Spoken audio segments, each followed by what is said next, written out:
Assalam guys, let's make a Swiss roll with a chocolate cream filling.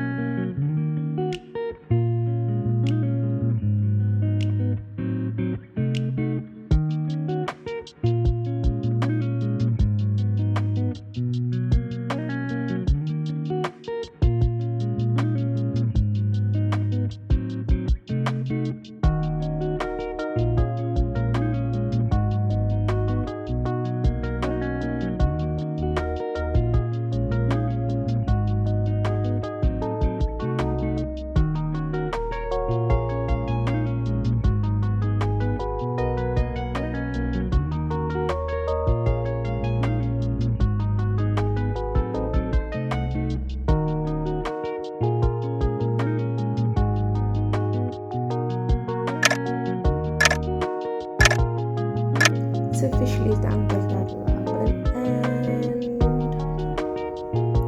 yeah, total failure.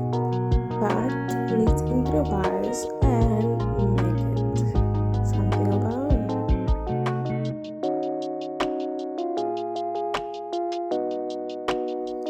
As you can see as well, it's a bit too thick for my liking and it was a bit too dry. But I decided to make it into squares with the filling in between and chocolate shavings as well. I will definitely be attempting this again and hopefully next time it will